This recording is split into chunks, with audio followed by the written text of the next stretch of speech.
Live from La Cocina Studios, this is the 203rd edition of the HWR show. This is Abel. This is Travis. Oh, this is Chris. And thank you so much for joining us today, guys. We very much appreciate it. If you're watching us live on the YouTube, thank you so much. You can interact with us on the little comment page down there. You could live chat, and if you say something, I'll see it. I have it pulled up right here on my phone. Someone already said something. Yeah. So they're talking crap about us being late. But yeah, audio is. You gotta wait for perfection. Yeah. Well, apparently we're not. Or just wait for us to finish food. Whatever first. Yeah, apparently we're not having perfection with the video. He's saying that the video is getting locked up. So, but the audio is fine. So, yay! It's one or the other, right? Yeah, you can't have it all. Would you rather have good audio or good video? If you can only have one. Well, I don't know. With a face like this and a beard like that. Yeah.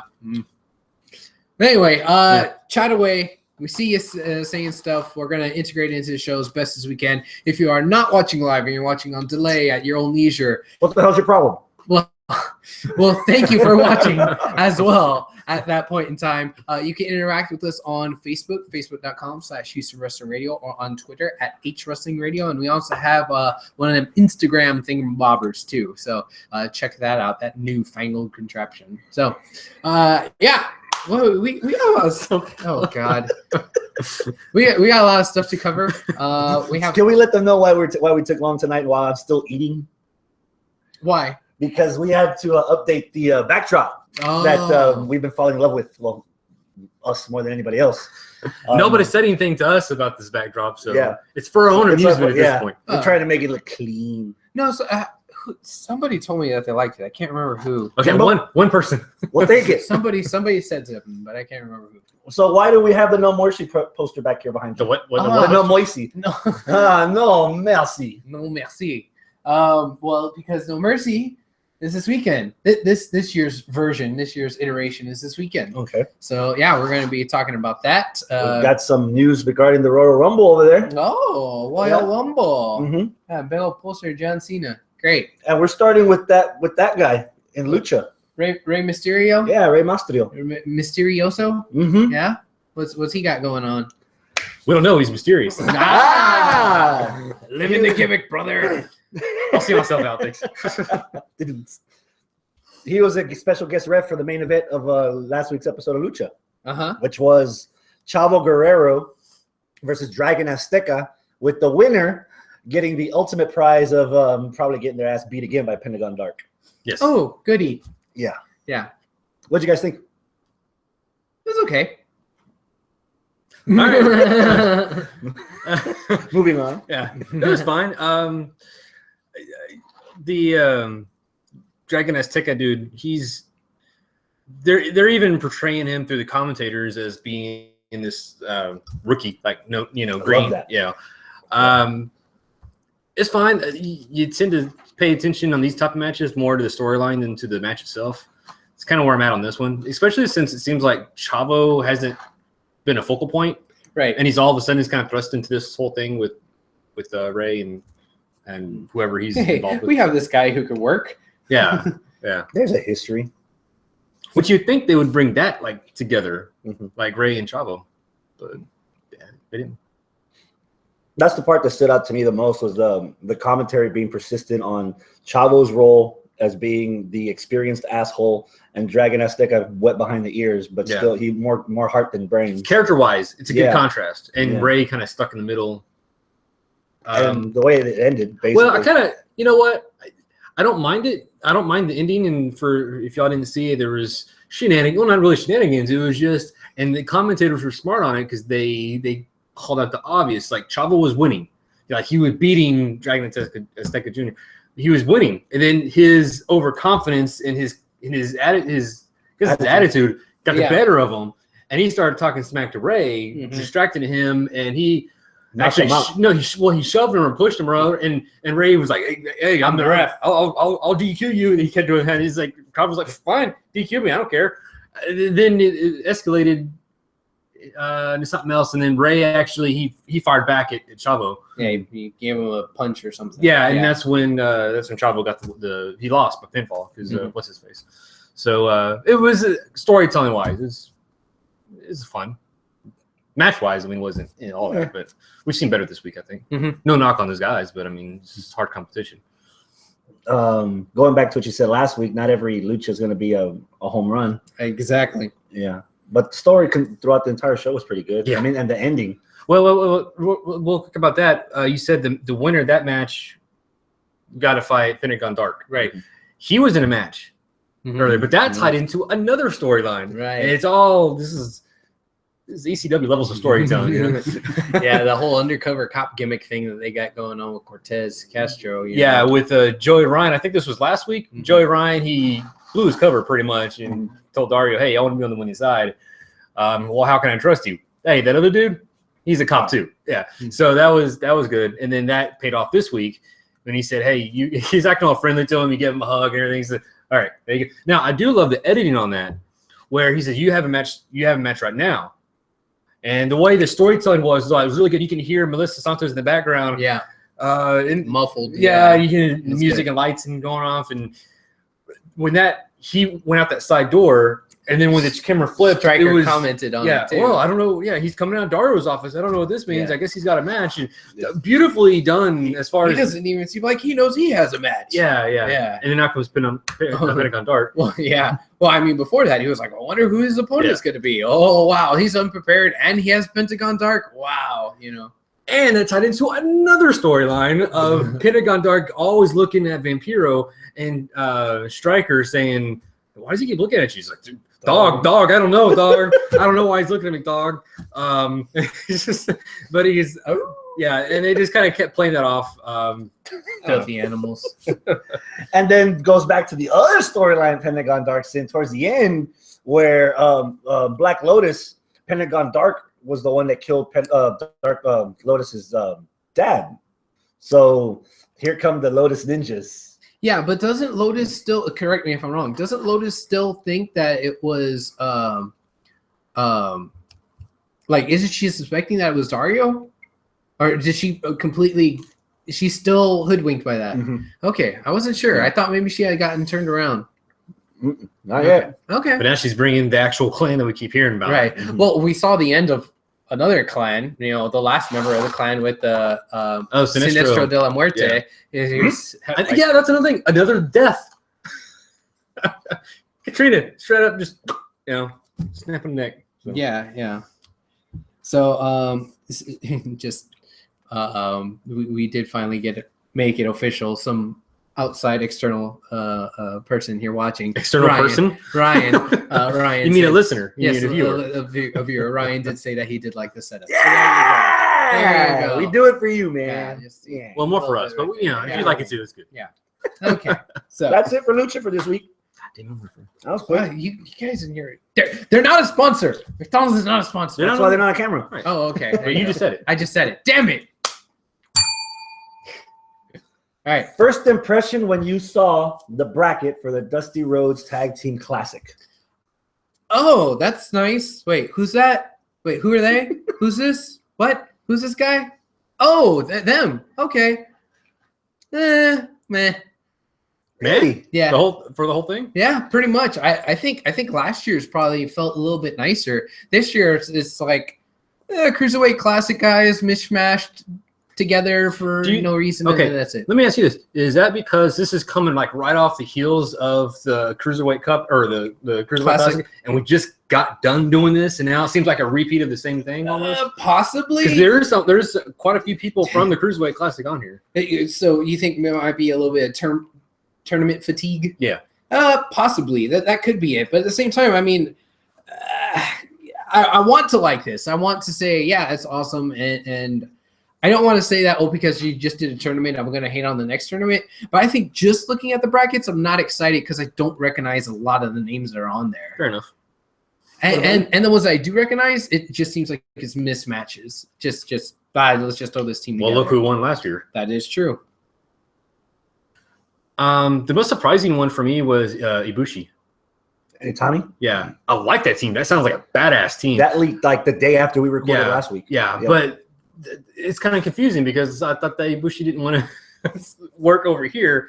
He wanted to go back to Japan, and here he is back in here. I don't know. I think that'd be interesting to have Hideo Itami with Tajiri. The young and the young and the old type thing, you know. We're not no, Hideo's not really young, so you know what I mean. Whatever. Here's the matches: the Mighty 61 against Sabatelli and Moss. Okay, who? Exactly. Okay. Yeah, you're not wrong. You're not wrong on that. There's a lot of people on here that are like, well, okay. Team Aries, which is Austin Aries and a mystery partner. Which do you guys want to talk about the spoiler that the rumor that it might be? I didn't know. I thought there was already a name for it. I thought that wasn't a mystery. I thought didn't they already announce it? I had no idea. I don't know. Yet. All right. Well, just in case, spoiler in 3. It's a rumor. 2, 1. Roderick Strong. Oh, okay. Yeah, that doesn't really tickle my pickle because I've never been that high on Roderick Strong. So Team Aries against Bogajevic and Knight. Try saying Bogajevic 5 times fast. I can't say it one time. Yeah. Hideo Itami and Kota Ibushi against Lince Dorado and Ali Mustafa. Who? Cruiserweight Classic. Ali Mustafa. Who was Ali Mustafa? He was the guy that did the reverse 450. Oh, yeah. Okay. He was out in the first round, right? Okay. But see, I'm not really high on that Lince dude. Lince Dorado? Yeah. I like him, but I mean, I'm not in love with him. I'm gonna send him echo Travis on this. There's times where the chemistry is there, and there's sometimes where the chemistry is not. The main event with Hideo Itami and Lince Dorado, that was all over the place. Mm-hmm. It was I was struggling to like it, and fucking Hideo was in it, and I still was like, I scratched my head. I watched when that episode finished. I was just scratching my head like, oh, fuck. There's something about Hideo's matches ever since he came back. I can't get the mindset out of my mind that how long he was out, and for me, like, it draws attention. He's got the big arm sleeve now, and he's got the cut right here on the like. It draws attention to the fact that he was out for a shoulder injury. It's like, I think you pointed out like his first or second week back, like he can't move his arm. Yeah, like when he sticks his arm up, like you could tell this one's not like all the way up. Yeah, and like that's all in my mind when I'm watching his matches. And I can't separate that, and it detracts me from like watching his matches. Do you think with time he'll get a better range of motion and he'll be okay, and then you'll be okay with it? Dude, or had a year and a half. Okay. Okay. I don't know. Maybe if I see him more consistently, maybe. On the other hand, the bright part of NXT, at least for me, the build of Ty Dillinger and Robert Roode, gloriously perfect. They're perfectly glorious. Whatever they're going to end up. You don't think that's? Do you think that's just so random? That's Abel's idea of young meets old, because as young as Robert Roode looks, apparently not. He's been around since the beginning of TNA. And so when you've got a guy like Ty Dillinger that really hasn't been focused over 10 years later, in singles, so having them team up the way they came about on the promo and selling the handshake. Well, almost because Roode was saying that you have a lot of potential. I see all this stuff in you and everything, and maybe there could be something to that, but. Yeah. I just see it as Roode being a heel. He wants to get in this classic, and he needs a partner. He didn't really care who it was. That's the way I looked at it. Like, he was just using Ty Dillinger just to get into the tournament. So do you see Roode turning on Dillinger? Because Dillinger, as of now, he's been a face. Depends how far they want to take this team, or how far they want to take Roode. I kind of have a interesting opinion about that. I mean, I saw that there was people saying that it could go real far, and I do like the idea of Glorious 10 or Perfect Glory or whatever the hell they want to call them, that being a thing, and I could see how they could gel as a team. But what I think is going to happen is that 10 is going to cost Roode the opening match, and they're going to be out in the first round, and boom, there's your feud for them. So I don't think they're going to go very far. So yeah, but that's my opinion. If they're not out in the first round and starting a feud, then they're going all the way to the finals, I guess. But I don't know. I think what I'm saying is more likely. I think my opinion is more right. Dillinger and Roode are going to go up against the debuting faction called Sanity. Okay. Eric Young. What? The Sanity group is just a spoiler, dude. Jeez. Spoiler, dude. It's Eric Young. Well, Eric Young isn't a tag team. Well, there's more than one. There's more than one Eric Young. There's more than one in the group. The Eric Young's is his. Oh God, I'm out. They cloned Eric Young. They made 2 of them. Screw that. Well, yeah, it's 3 dudes and a chick. So wait, that sounds like more than a tag team, player. Hold on a minute. Depends what network you're watching. Ooh. Oh. Then on the other side of the bracket, you proclaimed that if Dillinger and Rude don't lose in the first round, you got them in the final. Yeah. So far out of these 8 teams that we announced. So you have Dillinger and Rude going over Itami and Ibushi? Yes, and here's the reason why I'm thinking Tommy and Ibushi aren't going that far. And now see, this might just be rumor killers, and Ibushi might be doing this just to throw everybody off the scent. But he just came out and said straight up, "I'm not signing a long-term contract with WWE." Okay. So I mean, if that's not on purpose kayfabe killer, and he was being genuine, then he's going to be out. Okay. The other side of the bracket, we've got the Authors of Pain against the Bollywood Boys from the Cruiserweight Classic. Okay. No Way Jose and Rich Swann against Tony Nese and Gulak.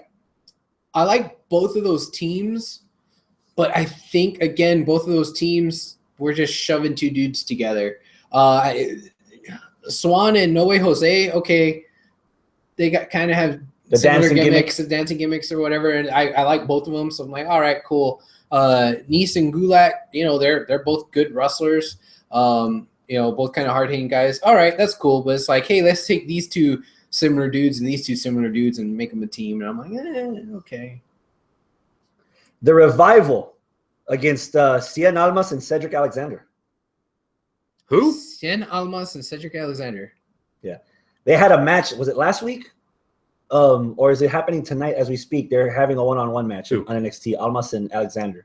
I don't know. And then that's how they got paired into this team as of like respects or something. Yeah, I don't know. That just Cien, dude, his stock is already way down for me, and I don't care at all. Out of all these teams, that's the team I see splitting. Like from jump. Like I don't see Cedric and Cien go in the first round, number 1. Number 2, I don't see either one of these goofs pinning the Revival.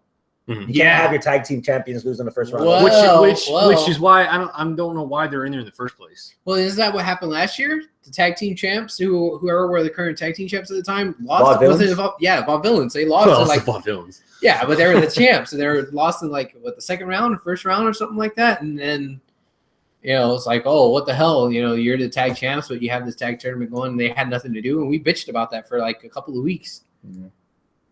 Our last team, Gargano and Ciampa, are teaming up against the debuting Bing Wong, the Chinese wrestler that WWE signed, teaming up with Ho Ho Lun.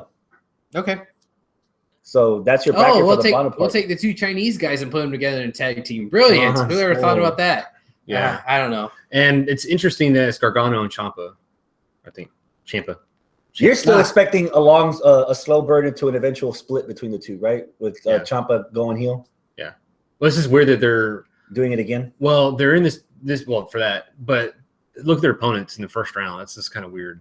Like they're trying to build this big union between China, to get the market over there. I don't see their Chinese dudes losing the first round of this tournament. So I don't know if they are going to do some kind of split with they're going to pull the trigger on that Gargano. Ooh, man, that would be the upset. Yeah. Because I know nothing about that Ben Wong. Yeah, I don't know anything about. And Ho Lun didn't really impress me in the. Yeah, he was okay. I mean, I liked. I didn't think he was okay. I liked his. I would call him the best of the rest. I wouldn't. He didn't impress me at all. Chris, Darrell on the text here, he said, Cien versus Alexander was last week. Tag matches tonight, going on tonight. So thank you, Darrell. All right, so you already had your pick for the first half. Who do you see in the finals on the bottom part of the bracket out of the 8 teams? I'd like for it to be the Revival because they are the tag team champions, but I wouldn't be surprised if it's Authors of Pain with as much as they've been pushing the hell out of them. And what's his name? Their manager, Ellering came finally spoke a couple words. Opened his but didn't mouth. Say anything. Well, he didn't say anything other than, well, now we're into phase 2. Like, okay, because phase 1 was such a rousing success. Phase 3, they all merge into Thanos. Yeah. I mean, I guess phase 1 is just we're going to shut up and beat people up. Okay, cool. What's phase 2? We're going to get in a tournament and beat people up, but we're not going to tell you. So I guess because you either have thrown together teams, like random teams. You have people we don't have even seen yet, and then we have the only other option is Authors of Pain, who've been dominant ever since their debut. Yeah. So who do you have in the finals after staring at this bracket? I'll say Authors of Pain. Against? Who would they be fighting? I don't know. Let's see. Stop moving the goddamn thing. All right. Let's see. Man, I don't know. But didn't we ask this question on Facebook? Yes, we did. Yeah, and we got several responses. Yeah, let's go to the listeners there. See what they want to. say. Let's hear. They don't want to hear what I gotta say. Let's hear what they gotta say. I got pulled up. You already have it pulled up? Yeah. Well, Authors of Pain versus Dillinger and Rude. That one's from the girlfriend.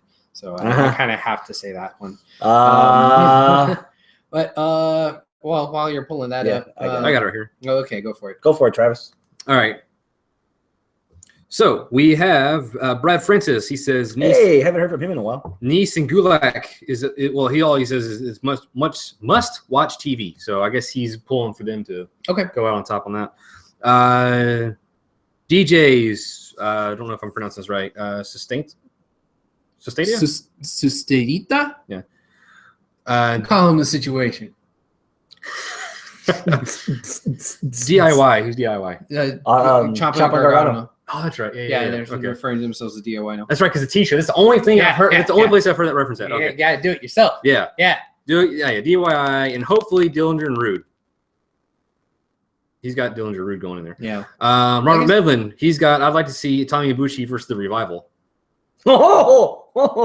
I'd like that too. Strong style match. You know, if it wasn't for that rumor, I mean, it's not a rumor. He tweeted it. If it wasn't for Ibushi tweeting that, I'd be like, hell yeah, they should be, the ones that win the whole goddamn thing. But man, I don't know.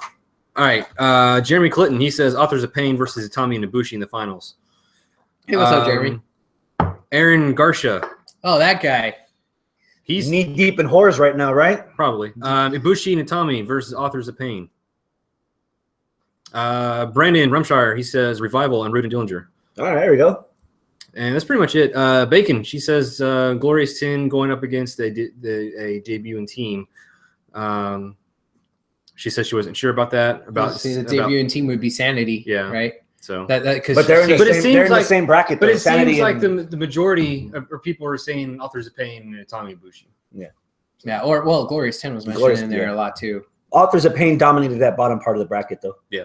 Because it's obvious play. I mean, they're the ones that have been dominant the whole time. Right. I kind of want to say as a dark horse Team 6-1 because they are brought in pretty heavy, but they've been kind of wishy-washy ever since they debuted. Well, we'll see. One of the complaints that we had about last year was that, oh man, it should be an established tag team that they'll need a nice tag team push, and that's exactly not what happened last year. It was a mismatch team of Joe to further the main event storyline. True, it was Joe and Balor. So, is there anybody in that bracket that's like a mismatch team that if they get the rub, it's better than an established team?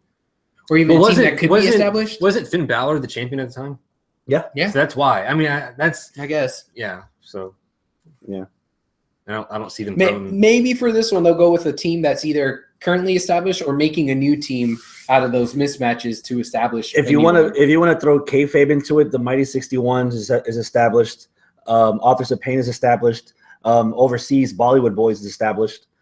The Revival, obviously, and Gargano and Ciampa. There's only 5 established teams in this tournament. Everything else is like potluck, basically. So okay. Well, anybody that's watching live right now, if you didn't comment on the Facebook earlier in the week, go ahead and put it in here live. I'm watching you right now. I know we got Ryan and Daru watching. We also have a new guy, Seth Ross. So, new guy. Hey, thanks for tuning in. Tell your friends. Post it on Facebook. Share that shit. Yeah. We need the hits. Getting out the Kleenex box with Raw, huh? Is that where we're starting Raw? We're starting Raw? Monday Night Raw. Yeah. How much of Raw did you watch on Monday? I didn't watch any on Monday. I half-assed watched on Tuesday the main event You're sitting crooked. Yeah, ladies match. But that's it. That's all I watch. I planned on watching it all this morning, but that didn't happen. I slept. And you were off today. I was off today. That's why I slept. It's like we have a podcast or something. Yeah. So you watched the women's match. Did you watch all of it? I was watching it intermittently while I was like trying to cook. What was on the menu? Well, last night was, or yesterday was National Taco Day.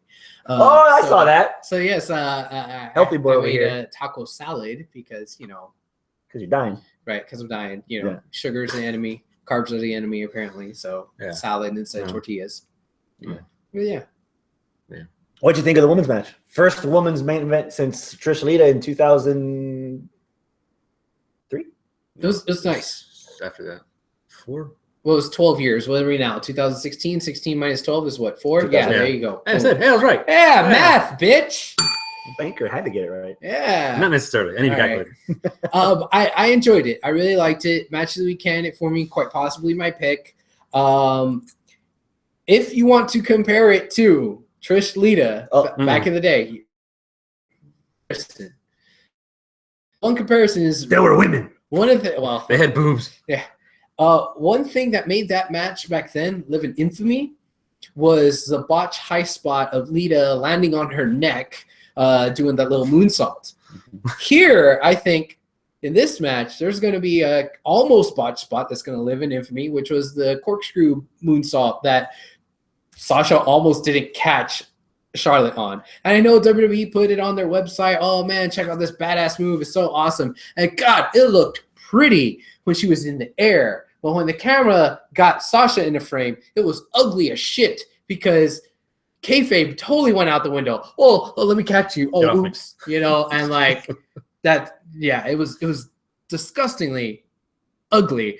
And I can't believe that they're putting so much emphasis on it. But that's kind of what they did on the match from Trish Lita a long time ago. I guess they put a lot into it, so they had to Well, they figured Sasha's damn near broke her neck last 3 times they fought, so give her a pass. Well, on that. Yeah, this was Charlotte, but not Sasha. But yeah, still, it's like, damn, I wish I could have focused on something else. But the match itself, other than that one nitpick, that's my one nitpick, and still my one nitpick from the match 12 years ago. Everything else was fucking great. Did the right person win? Yes. Yeah, I thought so. So what's the rematch? Fuck the rematch. It shouldn't be a rematch. This was the rematch. True. Okay.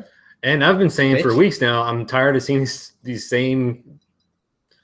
rotation of this feud. The same. We got to get. If they don't stop it now, it's going to keep going. And this is how much longer can you drag this out? It was a damn good match though. It might be my match of the week. I know we had issues watching it on live. Oh, what happened? Weird glitch in my PlayStation View for some reason on his on his program guide. The show after Raw was blank, so he couldn't. It was blocked. So he couldn't tune into the channel to watch it. Therefore, record it. Therefore, overrun. Therefore, we're fucked. And then, 5 minutes after I drove from his place, he sends me the text like, "Hey, check out the video." I was like, "Oh fuck, Sasha won." Like, okay. Hey, any listeners out there, if y'all got PlayStation View, do y'all use that for your TV? Do y'all have the same? Do y'all get this weird glitches? That's the first time I've had it to where the program was the message came up on the screen. It says we don't have permission to air this program, whatever it was. Yeah. What? It was weird. That is weird. Yeah. Not as bad as the glitch last night where we wound up watching the presidential debate instead of fucking Ghost Rider and Friends. Oh, you mean vice presidential debate? Whatever. Oh yeah. I heard that was a train wreck. And I was so looking forward to freaking Ghost Rider and Friends. I was pissed. Mm-hmm. It's like, man, what are you gonna do? Yeah, wait till next week. Yeah. Hey, while before we fully transition out of the women's match, there was a vignette for a soon-to-be returning Emma, or should I say Emmalina? Okay. What do we like this? I like the pictures. I like the visuals. Oh man, she's fine. But fucking Zack Ryder, right? Yeah, she is. But I mean, Emmalina. I mean, where this is going. I think the gimmick before it wasn't broke. So if it's not broke, don't fix it. But do y'all have an opinion on this yet? I didn't see it. Oh, you so I don't know. Right. I'm still thinking about the pictures. There's some nice pictures. It's basically a lot of photo shoots of her in bikinis. Oh well, then hell yeah, I'm for that. Yeah. Wait, hold on a second. Da Rule says I have PS View and I've never had that issue. Dude, this is the first time I've had it. I've had it for like 6 months now, 7 months. Yeah, I've never heard of you having that issue before either. Weird. That is really weird. I wish they'd be more consistent on their DVR capabilities. But other than that, what would if we were to censor this? No, I'm sorry, Hector. What the fuck are they doing with her? I like Emma the way she was. There you go. Thanks, Hector. I like Hector. Hector's good. He's good people. If Kevin Dunn were here, which brand of women would he prefer? Well, Chris, thank you so much for inviting me back to the show. I don't know if this works on YouTube, but they can fucking pretend. It's fine. Just close your eyes. Yeah, close your eyes. Yeah. I know you like it when you close your eyes. Put a little blindfold on. Yeah. See, that's what you got to do. Why do you always invite Kevin Dunn over here? He's a busy man. You leave the door open. You gotta. He just walks in. You let Abel in, and he just all the riffraff. You gotta blindfold yourself a little bit for the end of that fucking botched spot from Charlotte. Am I right? All right. Yeah. She knows how to do all that flippy dippy, but man. Sasha wasn't ready to take it, if you know what I mean. Yeah. But no, I definitely say, Raw, hands down, is way better. You know why? Because it's still divas to me. You know, they got Becky over there with her fucking. I'm gonna fucking kick your ass. Yeah, she's a dumbass. I don't see any marketability in her. She hardly has any boobs. She wears boy shorts that aren't really showing off her booty. I don't get it at all. It fucking sucks. You got Charlotte, you got Sasha, and they have ass, and you see it, and it's like a diva. Great. It's like a diva. Yeah. Like damn it. Yeah, exactly. See, Nikki Bella, she's on SmackDown. Yeah. Nikki's only saving grace, I guess you're saying, saving tits. Alexa Quinzel doesn't get your motor running. Yeah, but I think pigtails, handlebars. Technically, I think it'd still be a little illegal for me to say that on there, But yeah, she have a restraining order against her. But oh, really? Yeah, or she has it against me. But we're not going to talk about that. Anyway, yeah, I definitely say hands down, Raw. Hands down, that's where you put him? Yes. That's where I tell her to put it all the time. I'm Kevin Dunn. Didn't it feel good to dust off a classic? Dust off what? What happened? He stepped out of the room and what's going on? You missed Kevin Dunn again. Oh, fuck. Me and him are never in the room at the same time. Unless you're on YouTube. But whatever. Right. Yeah. No, well. I'll have to go back and rewatch this week's episode. I don't know what you're talking about. Yeah, always first for something. Oh, wait. Hold on. I think someone has a question here for Kevin Dunn. Let's see if we can get Kevin Dunn back. Let's see. I have a question for Kevin Dunn. This is from Hector. Thank you, Hector. Hector, I thought I liked you. Are your big teeth messing with the camera controls? You forgot to add cheers for Roman again. LOL. All right, you know what, Hector? You can go fuck yourself. These big teeth have had more pubes stuck in them than you have growing on your chest. So, what?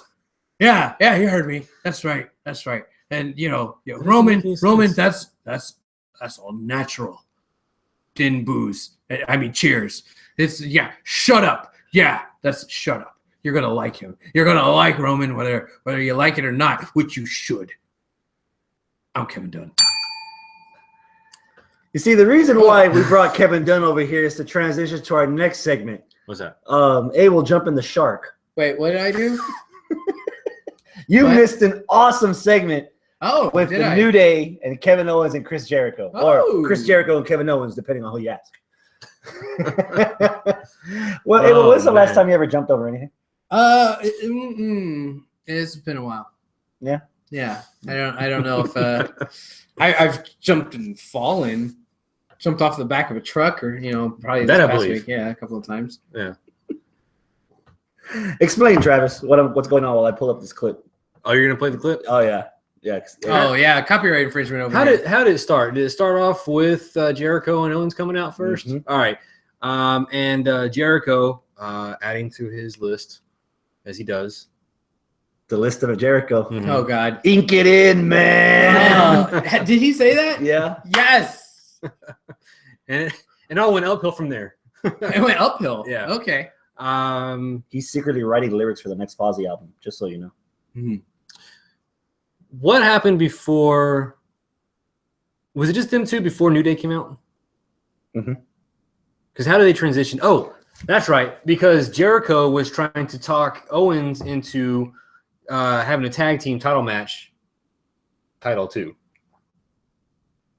Okay. But Owens kept saying, "No, I got my own match I got to worry about. I'm busy. I can't do that." And Jericho kept trying to, The best part was the tease where Jericho was insinuating, well, it's not like I'm challenging you for your title. There's a pause when he said that. Yeah. And Is that what was implied? Okay. No, he kind of said that. It's not like I'm challenging you for your title. And he kind of paused for a second, let the audience kind of fill in their own blanks. Gotcha. But the icing on this whole thing, that segment by itself would have been good. Okay. But now we get an appearance because we're talking about tag team titles. Mm-hmm. New Day comes out. Oh. And they want to go verbal mano a mano with Jericho and Owens. Oh, Okay. Lord. Yeah. I picked that. Are you? I'm looking through the WWE feed, and there's a lot of shit on this fucking Facebook wall that I'm trying to go through. Was it already on there? Did you see it on there Yeah, before? that's where I saw it. Are you sure? Oh, There it is. Let me pull this up real quick. Hold on. He has his phones on whisper mode. There you go. Tag team titles together. Good job. You held on to them for over 400 days. Good job. All right. Together, you've compromised the health and safety of children all over the world by feeding them questionable cereal. Good job. Too much sugar. And Too much sugar. Yes. what was it, about 6 months ago? 7 months. About 7 months ago, you all jumped the shark together. Good job. Wow. Okay, Dude, New Day's reactions to everything, their facial expressions. That's right. Mm-hmm. Yeah, that's on point. You know for a fact that we do not swim. Because they're black. We're That's not small racist. men Thank you, anymore. Kevin Dunn. And second, look at yourself. When was the last time you jumped over anything? Oh. Be a star. Dude, their Look at reaction. them selling this. Oh God. It's like they're blowing loads left and right. Yes. That was in the clip. That was good. That's that in the was clip. really good. Yeah. Dude, was we awesome. were like in tears laughing so hard on that segment. Yeah. Oh man. That was glorious. No pun intended. So what would you guys rather see? The New Day facing Cesaro and Sheamus for the titles first? Or the New Day facing Kevin Owens and Chris Jericho first? Logistically, probably Cesaro and Sheamus, only because Yes. I know Owens he's got his own thing going on right now, so it'd be kind of weird to throw him in that situation also. Right. But yeah, and another reason, Sheamus and Cesaro, do that while it's fresh. Don't drag this whole odd couple. They're doing that was another good comedy segment of Sheamus and Cesaro arriving together. They got lost. They didn't know. It was. It's your fault for picking the stupid SUV. Yeah. White? Ugh. Yeah, blaming each other for everything that was going wrong. Is it like straight comedy though? Oh, dude. Yeah. So are they a comedy? You've seen this before. This is nothing new. They have done people at odds being tag teams together before. It's your Team Hell No. It's your Stone Cold and Mankind. Dude, it's rock and sock, bro. Yeah. The way the humor goes back and forth. Yeah. It's weird that, for like Rock and Sock, The Rock easily was miles away over Mick Foley, but Mick Foley was a good supplement. Yeah. Dude, Sheamus can keep up. But my concern, of course, I didn't watch this, but my concern hearing from you two is that all they're going to be? Are they going to? You need to watch the tag match. Sheamus was trying to put one of his opponents in the cloverleaf. So Cesaro tried to one-up him so Sheamus was bent down to lock for the cloverleaf. Cesaro jumped off of Sheamus's back to grab his opponent's partner and DDT him on the way down, even though it was a botch because it looked bad. It was sloppy. But they're working on it. I'm not gonna say botch. I'm gonna say sloppy. But they're working on it. That would have looked fucking awesome if he pulled it off right. Well, still so there's potential for the if they keep doing stuff like that. Yeah. But the whole match, Sheamus is in the ring and Cesaro slaps his back to tag himself in, and then they slap each other into and they're trying to one up each other and things like that. Cesaro and Kid, where Cesaro would do the spin around the world and Kid would do it the drop kick. Yeah. Imagine if Sheamus did the bro kick. Damn. Dude, that would be cool. He had to swing him instead of low. He had to swing him real high though. I don't know if he did that though. Yeah, that'd be hard to do. But it is Cesaro. He is a deceptively strong. He could do a monkey flip into a bro kick. Oh, there you go. Yeah. Speaking of talking finally on NXT with Ellering. Can actually talk. Yeah. How was this? Yeah, it was interesting. It was your typical, Braun Strowman squash match Massacre. Yeah. Like scrape him off with like a spatula. You said something about before the match, like when Byron Saxton interviewed the little jobber, and he says, "Okay," and he's gonna walk. He had this weird face, like you gonna die. Yeah, like and he said that was the first time Byron's actually funny, just because Byron wanted to say, "Fuck, you're dead, dude. Fuck, it's your funeral." Yeah. Braun killed him, of course. Yeah. And it was the girl. Was it the girl or was it Byron that got in the ring and talked to Braun? Charlie? I think it's Byron. It was Byron. Okay. And Braun cut a promo. Yeah. What did he say? Not only was it a good promo, but it was the thing that we were talking about before. Is like, okay, how long are you gonna keep having them squash these guys? We need something. And what did he say? He's like, "Is this all the competition that Mick Foley and Stephanie have got from me? You're wasting my talents. You're wasting my talents. Yeah. And if I don't get good competition soon, somebody's gonna pay for it." Okay. So yeah. Did he sound derpy? Did he sound like this is not a monster? This is not Bray Wyatt's Braun Strowman. This is Braun. So he just sounded like a regular dude? Oh yeah. Okay. But he don't look regular when he's looking the way he's looking. And he just killed a guy and stared in the camera like he's about to eat the camera. Okay. So now we know he's got intelligence along with strength. Yeah. Okay. Deadly combination. I'm okay with that. Yeah. He's the next Matt Morgan. Oh, that's a. I want to say that's a slap to Morgan. I'm sure we'll get to that later. All right, Angelo, calm down. Yeah. How about Lana versus Roman? Wait, Lana versus Roman? Dude, yes. I hope you did not delete that Raw episode. I haven't even watched it yet. Good. So no. You need to watch it from the beginning. He's not gonna watch it. Maybe The first segment. Again, it's the fact that it's heavyweight champ A, and then number 1, and then 1A because they opened the show with Roman. Okay. Lana comes out. She cut a damn good promo. No, dude. I don't even want to talk about the promo yet. Lana in that plaid dress, tight. Oh. She did the spin on the ramp, and then she turned back and looked at her ass like she knew, we knew, she knew, we were looking. Like, whoa. And then she proceeded to cut a pretty good promo on Roman. It felt legit, like it felt real. Like it sounded like a woman legitimately pissed off that her wedding celebration was ruined. What was the biggest problem, though, from that entire segment before Rusev? I don't know. I was watching Lana. What the hell are you talking about? Was that Rusev should be the face in this because the heel had a. Oh, I said that later on. That one was unintentional. Well, while she was talking, I said Rusev needs to come out and just look pissed and tear into Roman. And that's what happened. He came out and he went right to Roman. And then later, did they have the match later on? No, they didn't have the match yet. But it was during that brawl. We were saying they need to do a double turn at some point in this feud because every time Rusev was getting the upper hand, people were cheering him. And he's in this storyline. It didn't help that it was in LA. No, but still, the storyline, everything leading up to this stuff, it's been Roman has been the heel in this thing. He's been the dick. Yeah, why wouldn't we? And plus, who's gonna boo Lana? I'm telling you, she was. You're right. It's very hard to boo Lana. She was distractingly beautiful on Raw. Yeah, more so than usual. If you watch Raw, you know what I'm talking about. Yeah, I was pitching a tent for that segment. Good lord. And I've never gone camping, y'all. Figure it out. This is why he watches Raw at your place. Yeah. I thought you liked me.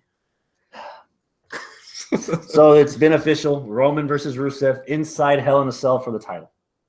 Yeah. Apparently, Roman can call that. Yeah. Because he just said it. Hell in a Cell. Yeah. So he's going to have a Hell in a Cell match. Now, you said he could call that. I think it was my coworker Arnold was saying, being fucking spoiler McGee, saying something about that he liked how, maybe it was someone else, that liked how a little bit of a hesitation where either a commentator or something said, well, pending Stephanie's approval, Probably. Yeah. Okay. Stephanie or Foley's approval. I don't know. Closing out the Raw segment, you missed a damn good TJP versus Brian Kendrick match. Was it good? Non-title. Match of the week? It's a candidate. I kind of feel like I would get flack if I made it my match of the week pick because of the significance of the women's title match ending Raw. Okay. But it's up there. Like, it's neck and neck. But, man, and the best part, Kendrick tapped out TJP with the captain's hook. Okay. So that should possibly be leading up to a title match at I would think so, yeah. Hell in a Cell. Yeah. Now, was it? I thought it was you, or it could have been you, Trap, but I thought it was you that was complaining, saying that the cruiserweight style hasn't been a cruiserweight style. This was a different match from the first match that they had. Yeah, was this more cruiserweight? More high paced. Oh yeah, more X Division-y? Mm-hmm. Yeah. Okay. I don't know. It felt more the same to me. Really? Okay. I think TJ started off like guns blazing and already was going over the top rope like 30 seconds into the match. And I think that's where I was like, all right, this is how we're starting. All right, let's go. And I was hooked from there. Mm-hmm. Yeah. So in the cruiserweight matches, you don't want any build up. You just want to get right Yeah. to the thing. Yeah. To the flippy doops. Just busting out early, huh? Yeah. No lube. Do a flip. That's it for Raw. Ah, all right, cool. Yeah. So I didn't miss anything. No, it sounds like I missed a hell of a Raw, actually. Did you watch SmackDown? Yes, I did. How much? All of it. Why did you watch all of Raw and why did you watch all of SmackDown and all of Raw? Because I was able to actually watch all of that on Tuesday, but I didn't want to. Like, it was already 9:30, and I was like, well, I don't want to start 3 hours worth of fucking Raw. Fast forward juice, man. Okay, 2.5 hours. 220. 220. Was there any bias at all that maybe you knew, regardless of the time, that you were going to be more entertained watching the SmackDown show than watching Raw? No, it had absolutely nothing to do with that. It was just the way my schedule worked out this week. Okay. All right. Mm-hmm. We got a pay-per-view coming up this Sunday. Special event. Yeah. No Mercy. Do people still call it pay-per-views? I mean, it's not really pay-per. I mean, unless live event. A live event is non-taped, right? Yeah, I don't know. I don't mean to run back to Raw, but I'm gonna. Hector's saying that move that you said Brian Kendrick tapped him out with was the captain's hook, but are they calling it the bully choke? No. In the Cruiserweight Classic, they called it the bully choke. Ever since Brian Kendrick has been on Raw, they've been calling it the captain's hook. Okay. Apparently, they don't want to use the word bully or choke. Yeah. Yeah. PG strikes again. Interest level, thumbs up or thumbs down for the debut of Kurt Hawkins? Oh, thumbs down. No. It's not this. It's this. It's not even this. It's just like, I just don't care. Yeah. Oh God, Kurt Hawkins. Moving on.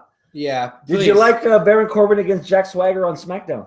No, like really. There's even less interest level for that. Really? Yeah. Wow. What's your anticipation level for the rematch this Sunday? 3, 2. I don't care. 2. I'm interested in this. What? Explain why. The commentators, I think it was Morrow and JBL, because the tongue is fucking useless. They pointed out, and the wrestlers themselves were going towards this route during the match. As part of the storytelling in the ring was the history of Jack Swagger being All-American Wrestling Champion, and Baron Corbin being a 3-time Golden Gloves champion. Mm-hmm. And that style was clashing because There were times when Baron Corbin was just punching him in the back of the head and just using his fist a lot in that match. And how did Jack Swagger counter all that? With wrestling. Mm-hmm. And a battle out against Zangief, basically. Pretty much, yeah. But now the ending of this match, this is shenanigans 101 right here. At first, I bitched about it. I had time to collect my thoughts on it. It was for me, it was executed poorly, but I get it. Like he was supposed to be like reaching for the ropes, but he was like the way he was motioning it. It was supposed to look like he was tapping out, and it looked like a botched call when you watch it. Did y'all get that? Like, to me, it looked like it was weird. Like, what the hell? But it looked ugly, but I could see where they were going. Okay, yeah, and I get it now, but like at the time, I was like, this is stupid. But if that's the case that it takes for them to have a reason for a rematch, I'm down for it if they continue. And they're both two big dudes, two big hosses, as JR used to say. You know, anticipation level for the match on No Mercy. I'll give it a 6. Okay. You know what, Trav? You might have turned me around a little bit on this. I'm still going to stand by my anticipation level, but maybe I was a little bit too harsh. Don't use it as a piss break match. Okay. Yeah. Okay. Your piss break match is Hawkins. When he comes out and the Kane's music's gonna hit, he's gonna use it as watch him. Oh, I hope so. Oh, fuck. That's what it's gonna be. Calling it now. I'm at about a 6 for the match also. I've got Corbin winning this. Okay. Keep it going. Who did you say was winning? Oh, I didn't. Okay, so Jack Swagger won with air quotes. I think it's gonna be the same thing, just reversed. I think there's some kind of weird loopy ending. Corbin's gonna get the win, but win with air quotes, and then it's gonna continue that for a rubber match. What say you? You don't even have a horse in this race. Corbin, I think. Well, yeah, but I think that's who they're going to have win. And that's coming from me, who I've never been a big supporter of Baron Corbin. Yeah, I'll admit that. You go back and watch. I admitted that when we were watching SmackDown. I was like, he's been a 3-time Gold Glove winner. I thought his punching in NXT was complete garbage. But they never highlighted that, though. And they never did until like towards the end of his NXT run, when they were bragging about the fact that he was a former NFL player and he had rings and all these tattoos and he was hardcore and golden gloves. But even then, they didn't really like highlight his skills boxing wise. And I started and I was noticing some of it yesterday. So if they keep going with that, that might be the little interesting twinge that we've been looking for, at least for Baron Corbin, to make him at least tolerable to watch, let alone maybe invest some kind of feeling toward him. Another thing that I haven't been investing in for Baron Corbin is who did he first debut with? Callisto? That's not. They haven't even finished that. Like, we've never seen a finish. Callisto got hurt. Damn, that's a shame. Oh, yeah, Callisto got injured. Yeah. Man, he could have been so much more, but I feel like they've really dropped the ball with him. He needs to go back on Raw Cruiserweight division, bottom line. Yes. When he's back healthy, get off SmackDown. Put him on Raw. He's not missed. You know what they could do? Have him show up on SmackDown and have some backstage interviewer run up to him and then just out of the blue say, "Hey, everybody knows that your contract is up," and then show up the next night on Raw. Yeah. Like, apparently you can do that. Right. So, yeah. Hoofta. Let's see. What else have we got? How about Carmella versus Nikki Bella? What's your anticipation level for this match? You know what? I'll say a 7. Ooh, okay, that's high. I've been digging Carmella since she's been on SmackDown. Well, no, excuse. Since do you have the vapors? No. We'll get to that later. Since she turned heel against Nikki, this feud has been solid. Okay. And I'm looking to see how they're gonna culminate that feud. So, how about you? I'm gonna go with also about a 7. I've just liked everything. The hashtag beat up Nikki Bella. Like I really liked it. The tag match, everything where Nikki Bella's out there and Carmella just goes in and whips her ass. I like it. Now I do know that he's gonna win this, But and that's who I have winning. Nikki's LOL, Nikki wins. Yeah, LOL, Nikki wins. Nikki's been getting her ass whooped for 2 months. Would that be a bad thing though? I don't know. Because after, say she wins the match, that's not going to stop Carmella from wanting to attack her some more. From still beating her up after the match. And maybe she'll get a win on SmackDown or something. Yeah. It doesn't necessarily have to mean, oh, LOL, she's buried. Yeah. Right. You could have Nikki getting her revenge and everything and being a little bit. Nikki could out wrestle her, put her like in a small package or something, get the quick 1, 2, 3, and then that just pisses off Carmella. And then what does Carmella do? Beat up Nikki Bella. She goes into her final form. Beats the hell out of her. Yeah. I've got a 7 for this match also. Do you? And I've got Carmella winning this. Okay. Yeah. I want her to really get under Nikki Bella's skin. And I don't know how is it a fluke win, like a roll up or something, to where it's, or is it like legit, like beating her ass down and win 1, 2, 3? I don't want it to come out across like I want Nikki to turn heel. I want Nikki to stop being a diva and start being a wrestler. Yeah. And if being a wrestler, if her losing clean to Carmella is what it takes for her to stop flowing her hair around and brag about her new show on E and start beating the shit out of bitches, that's the payoff. So that's what I've got Carmella winning, so that we can get like legit Nikki Bella. Okay. Let's see. What else do we got here? How about anticipation level for Randy Orton against Bray Wyatt? Oh, I can tell you that right now. Go for it. 0. Really? Really? They killed any momentum they had these last 2 weeks for me on this whole. I don't care. Wow. I just don't care. I don't give a damn. Shot. It's me. Come on, I don't give a damn. Just because I've been throwing out 6 and 7 lately doesn't mean. Yeah. It's still me. Oh, do they make it on the list of Travis? Yeah, I forgot my clipboard. Oh, shit. But yeah, I don't care. I don't care who wins. I don't care who loses. I don't care what happens in this match at all. This is my Pittsburgh match. Okay. Sounds like the floor is yours, Abel, since he has no opinion regardless either way. Go for it. Well, my incredulous reaction to Travis doesn't necessarily mean that I'm like at a 10 on this, because I'm not. I'm probably at about a 6. That surprises me. Yeah. Man, I don't know. It's like I want to care about Bray. You give it a 6? I'm giving it a 6. But you don't like either one of them. I know, I don't. And I want to care about Bray, but I don't, like, because he just loses everything. But Orton, as much crap as I've given him and as much as I don't really like him, this has been kind of, in my opinion, I know this goes against Travis's opinion, but it's been, in my opinion, something a little bit different out of Orton, which to me, different usually means interesting. So it was a little bit different, a little bit interesting for me. Now, I'm not putting it at a fucking 10 or even a 9 or whatever. That'd be ridiculous. Yeah, 6, and I'm being generous at a 6. Goddamn right. Is where I'm at on that. So, yeah, the one thing on Bray's side that got me a little interested is this. Do this right.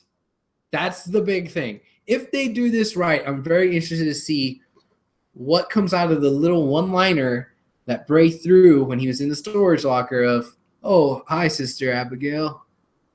You know? Oh, we skipped through that. Oh, yeah. Well, Sister Abigail was referenced, and it was as though Bray was talking to her, and that's how he escaped out of the storage container. Now, still don't care. if that leads to something with that, then I'm interested in that. But man, I don't know, because we've established Sister Abigail's fucking dead. So all the little, yes, she's dead. So all the little marks are like, oh, so-and-so on the indie scene should be Sister Abigail, this and that. Blue Pants. Shut up. It's not Blue Pants. It's not anybody. She's dead. But the way that they could fix that, if they want to do something with it and fix it, is, oh, in his mind, she was dead, or in his mind, he was never a person, or, hey, this person is Sister Abigail, and she was dead as in, oh, you're not a part of the family anymore, you're dead to me, or something crazy. If they somehow fix it like that, then I'm okay with it. Like how Kane was psychologically burned. Yeah, or some bullshit like that. But if it's something... That's exactly how it is. Yeah. That's what I'm saying. If they do it right. If just somehow next week Sister Abigail shows up and we are just supposed to forget the fact that she's dead, then it's bullshit. But if there's some sort of explanation that kind of makes some sort of weird ass sense, it's Bray Wyatt. It's not going to make sense at all. I might be able to buy into it. There. Go. I am at a 3, only because even up to this point, we were supposed to get this at Survivor Series. I mean, SummerSlam, and we didn't because Orton was injured. Mm-hmm. We still have not gotten. This is still going to be the first time ever that we get a match between these two. And for all the bullshit that we've been giving them about how crappy the backstage stepman stuff is and Orton sinking to Bray's level, they've really done a decent job of keeping them away from each other in a physical aspect, so that if you want to see them for the first time, you have to sign up for the network for $10. But so do you care to do that if you don't already have the network? On that, well, there's more to the card than just that. So no. However, I still want to see where it goes. But really, yeah. What's your number, bitch? 3. 3? Yeah. Oh, okay. Just for the newness of them being in the ring one-on-one for the first time. Okay. But the results of this match will really dictate my anticipation for at least Bray going forward. Randy's been different enough lately for me to keep him a little. You know fresh. why mine was a 0? Because everything y'all two just said about Bray Wyatt, we've been saying that for like a year and a half now. Yeah. Nothing's changed. Name one thing that's changed about Bray Wyatt, other than the number of members he's had in his family.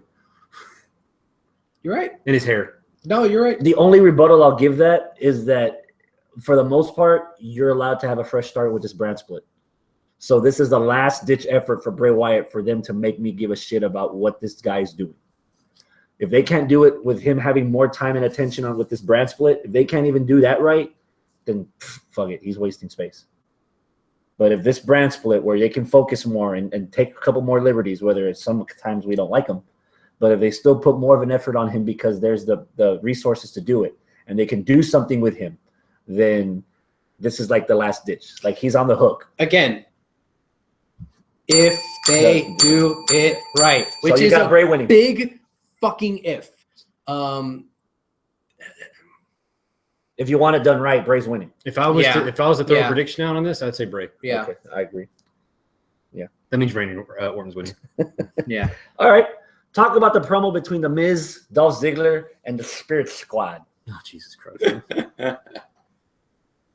I got a chuckle out of the whole WWE 24/7 parody, mockumentary type thing that they were doing. I laughed at that. That was funny. And then, of course, it's bringing out the last surviving members of the Spirit Squad, fucking up their lines. I told you I couldn't even watch it. I couldn't. I was having anxiety, panic attacks, and I don't even get that. Like it was bad. I was embarrassed for them trying to do the little thing that they're doing. It was terrible. It's terrible. Terrible. I tell you. Yeah. That part sucked. But, I mean, the promo went on a little bit longer than I liked. But the Spirit Squad part aside, it was good. I mean, they got to the points that, hey, he's putting up his career. He's putting up the title. Yada, yada, yada. There you go. Miz was there being all smarmy, and Dolph was being all Maurice had those defiant thigh-high boots on. Yeah. Oh, and Maurice was just, whoa.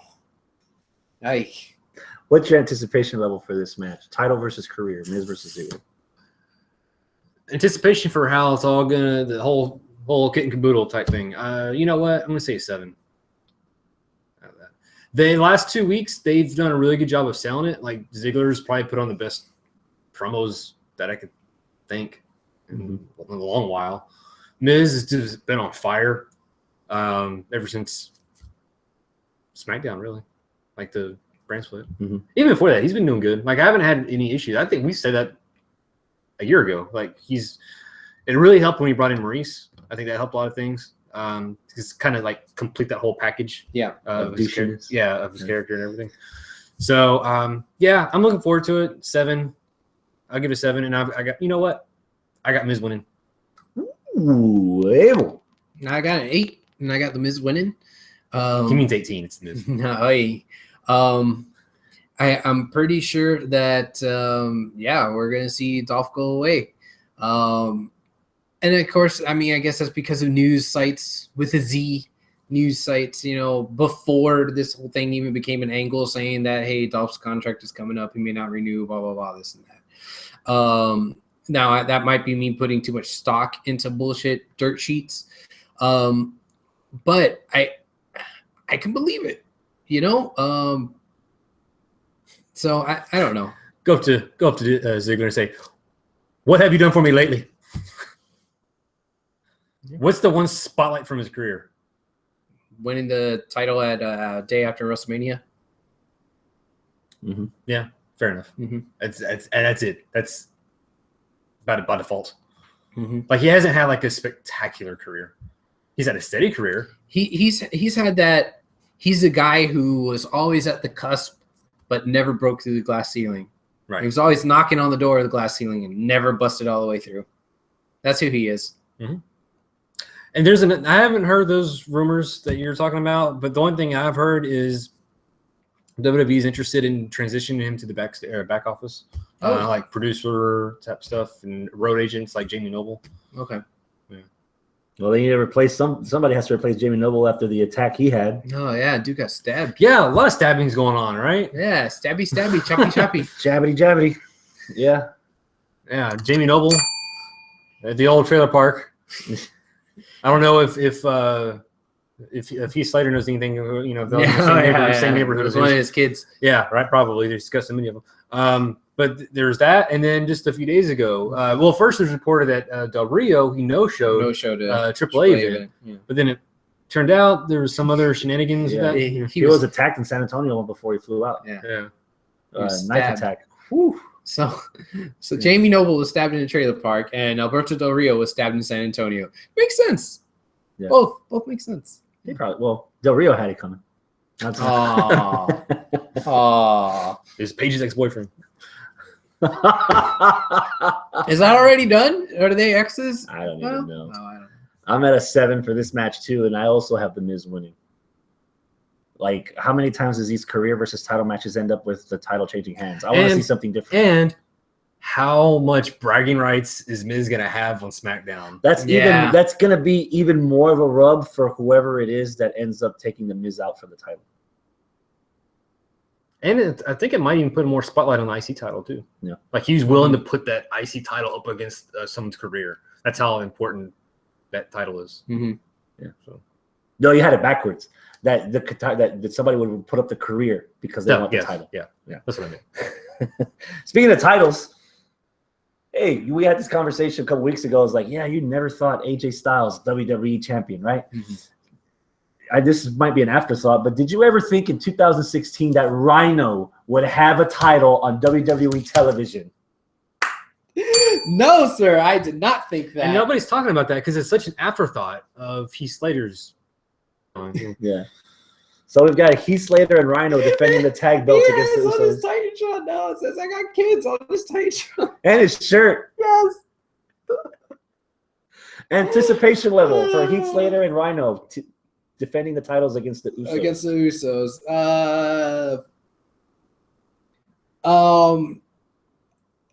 I don't really care about the match. I care about the Usos kind of now. With them being heels, like I want to see, but I think where the biggest spotlight is in the tag team division is where it's not. And that is on the American Alphas. Jordan went out there, took on one of the Usos, and you thought that was going to be a great match. You're going to have all the redemption, this and that. What happens? He gets bamboozled from behind, both the Usos attacking, and then that's when Beauty and the Man Beast come out to make the save. God, I feel like they're fumbling the ball so much with American Alpha. At first, I kind of liked it because, all right, they're in this tournament, but they're protecting them so they don't give them too much too soon. But now it's like, well, you're kind of now it's the pendulum swinging the other way where you're doing too much to hurt them, So, God, I don't know. It's like, yeah, I like what's going on with Rhino and Heath. I think it's funny. I think it's entertaining. Yeah, I like the heel turn for the Usos. I think that's interesting for them. But I don't think them two in a match means more than who those people are as characters. And where the fuck is American Alpha in this? Would you rather just milk it dry and have the Alphas win the titles now, or is that it's kind of story investment that you would want to have paid off at a WrestleMania? I would like the investment. So I mean that I won't like this match. I get it that there might be investment to something bigger along down the line. That doesn't necessarily mean that I care about this. This is episode 3. I'm looking forward to the season finale. The season finale is going to be lit. It's going to be hype. I'm going to fucking love it.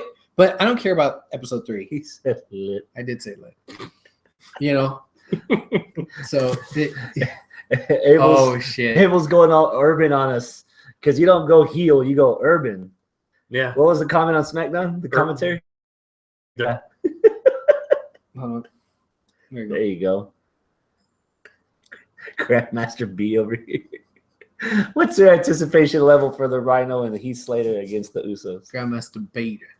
Sorry, I had to go lock my front door for a second because I got thugs in my house. I'm already in, motherfucker. Yeah, I got to lock up my profession. No, yeah, whatever. All right, so take off my hat. There's a bald spot. We know. That's You just blinded the audience. Yeah, I know. That's not the spilt ball. That's it. Yeah. All right, Dandruff. All right, anticipation. With my Save Us Y2J shirt on. Yeah. Anticipation for this match. 3. I don't care about Heath Slater or Rhino. Oh. I'm hoping. That made me sad. Why? You just don't want to watch this match either. I know. But it's not that I don't care about the characters. I care about the characters. I don't care about the match. Well, yeah. I just don't care about them. Yeah. And here's the thing.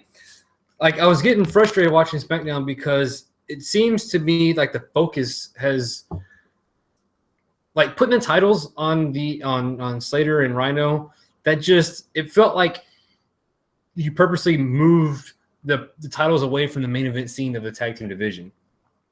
And it's like the Usos and American Alpha are the 2 main teams clashing right now. Right. To the point where the Usos have a tag team title match, and they're over here having this, ball-out feud over here with American Alpha week in, week out. Yeah. And where's Heath Slater and Rhino? They barely made a save this week, but did they do anything the week before? No. Mm-hmm. To your point about American Alpha getting beat down or whatever, it's been making sense for me so far. Ever since Gable had been out with that injury and they had to take him out of the tag match, whatever it was, yeah. Ever since then, the Urban Usos have been attacking that same knee week in, week out, clipping it and doing the Tequila Sunrise with the chop block. Yeah. So it's making sense that they're attacking that same point of weakness week in, week out, keeping them down. I'm hoping that they are purposely doing all this, putting all the pieces on the chessboard just right, so that my prediction for this match, Usos beat Slater and Rhino. So after that is crumpled up and thrown off to the side, now you have the real feud. You have Usos who have been beating the shit out of American Alpha for weeks in, week out. Now they have something that American Alpha wants. Yeah. Titles. Yeah. And they don't have to defend it immediately because the next pay-per-view after this, Survivor Series. Ooh, so we can get 4-on-4. Let's not jump the gun on that right now. But just because it's Survivor Series doesn't mean we're actually going to get Survivor Series matches. But that's where I'm at right now. Is just I'm hoping that they're doing all this on purpose, to where Usos win the titles. Plus, the Usos are on a roll also, just on their own accord, with this heel turn they've done, urban turn. But yeah, that's my prediction for this match. Call him Urban Samoa. I've got the Usos winning this too. I'm at 7. All right. I really don't care about the Slater. 7. Yeah, Rhino, man. Somebody got to think about Rhino. He's gonna have to gore somebody. I hope he doesn't. Politician. I hope he doesn't gore freaking Heath Slater by mistake. Ooh. Oh, that'd be terrible. Oh, It's probably gonna. Yeah. How about Alexa Bliss versus Becky Lynch for the women's title? I'm at an 8. I'm at an 8. Okay. I'll say 7. I'd say 8. Who do you have winning? Oh my God. Probably Becky. That's probably who's going to win. This is one of those situations. I'm not mad at whoever wins. I think they'll put it on Becky because I think it, or well, not put it on, but keep it on Becky because I think it's too soon to take it off of her, the title. So yeah, Bliss had a nice little debut. You know, they're still building her character. This is her first shot at the SmackDown Women's title. She loses, it'll probably be okay as long as she has a really, really good showing. What do you got? What he just said. You said you don't have a problem with who comes out on top on this, but I do. I think it's got to be Becky. I want her not to have as long as a reign as Charlotte had on Raw. I want her to have an established reign as the first SmackDown Women's Champion. So, and this is her first major defense. I don't want her to lose it right now. And I think that's why my prediction, Becky's going to win. But Harley Bliss is going to look perfect. I mean, she's going to look good coming out. Well, she's going to look good regardless. But she's going to look good. She's going to look good coming off this match too also. I don't think a loss is going to hurt her. Okay. What do you say about that, Chris? I agree with both of you. I've got Becky winning this. Okay, well, we have a dissenting comment in the comment section on the live YouTube chat. Lord. Yeah. I see Bliss winning. They need to build up Bliss as a smart wrestler to compensate for her size.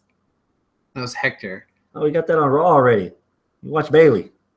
Or Sasha. Sasha. She just did this. I mean, she overcame the odds, right? You know, was she necessarily as put off as a smart wrestler to overcome her size? I guess not. Whatever. The main event, triple threat. Yeah. For the WWE World Title. Yes. AJ Styles. Oh yeah. Defends against Dean Ambrose. Yeah. And John Cena. Yeah. Anticipation level. 9. Abel. 9. What did you think of the ending promo? Why didn't you ask him that?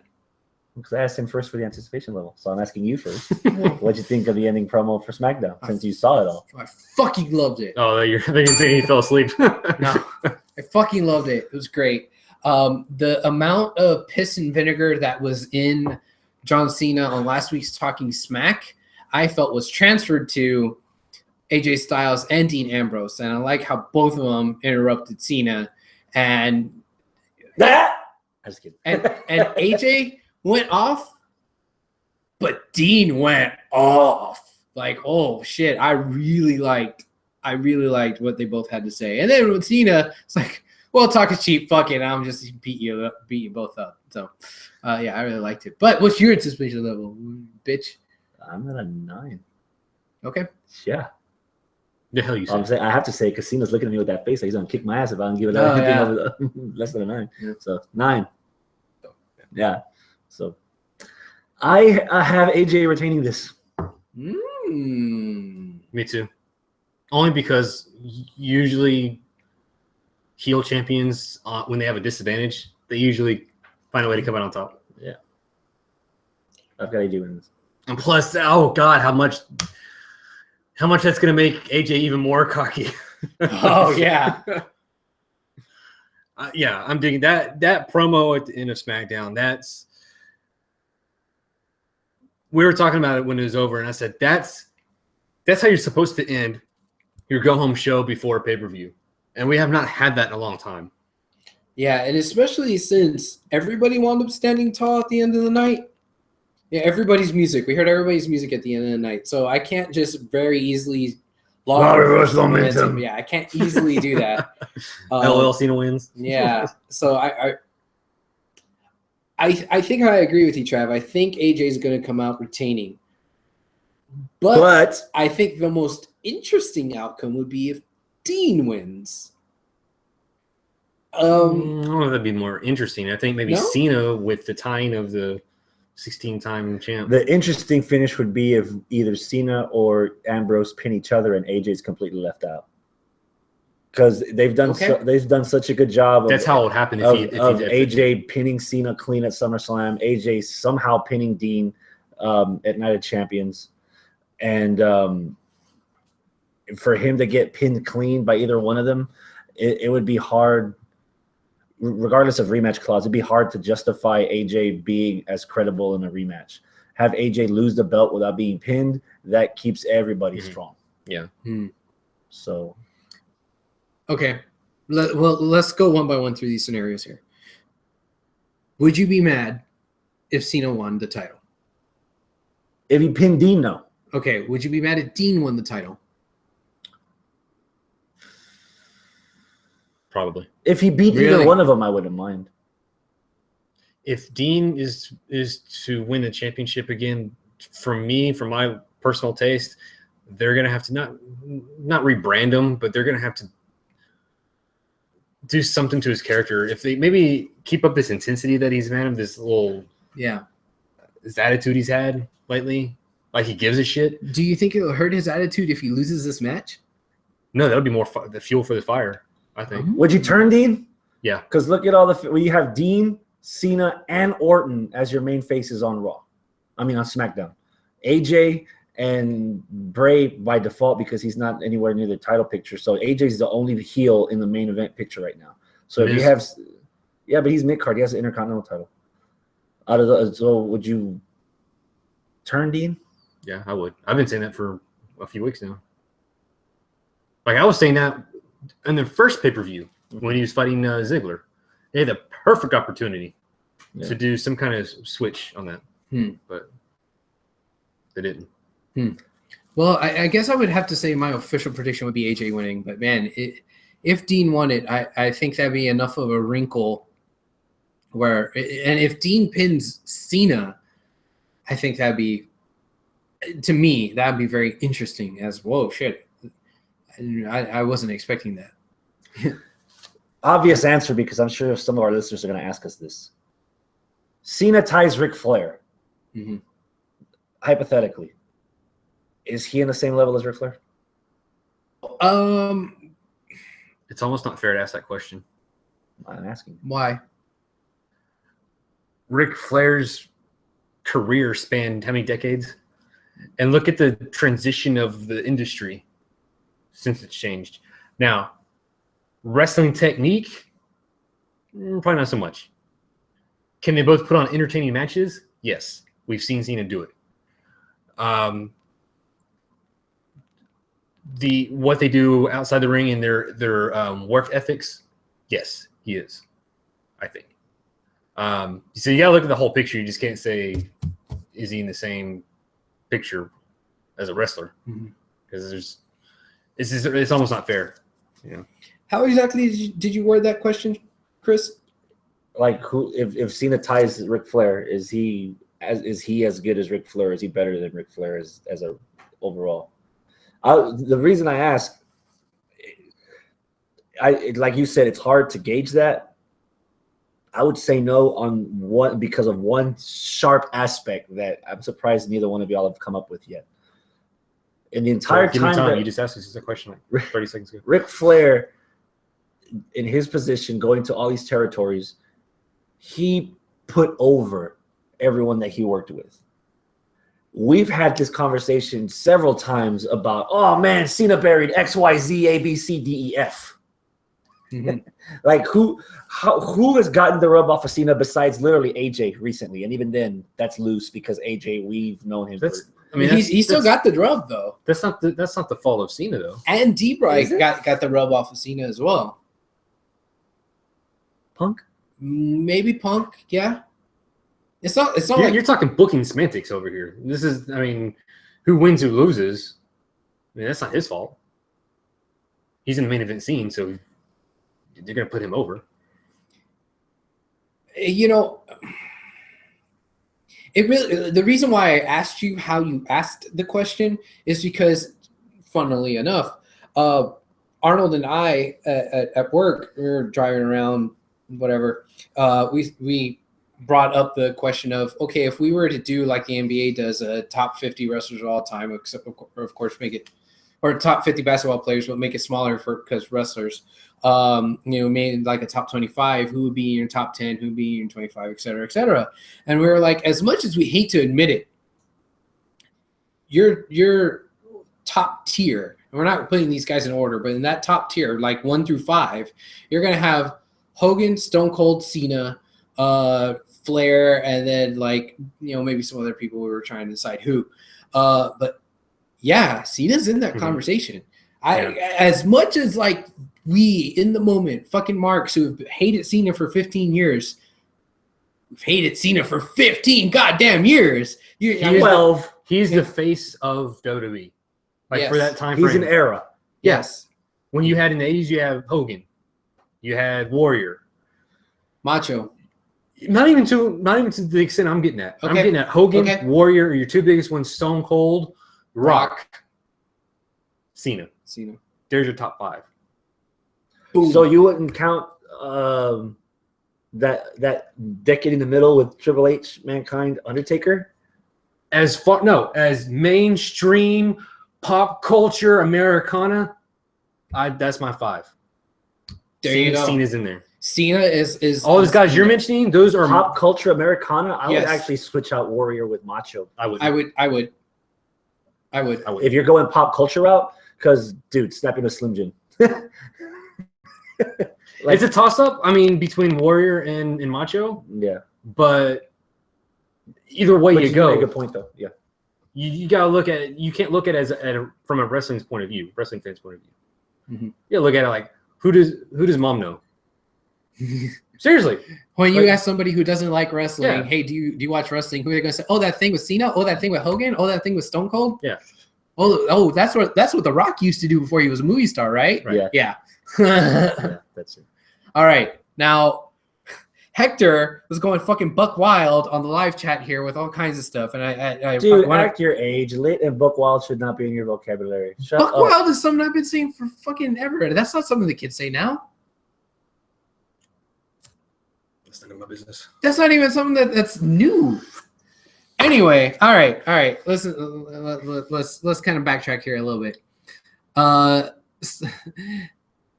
Again, I think you mentioned this, Travis, that Survivor Series is the upcoming pay-per-view.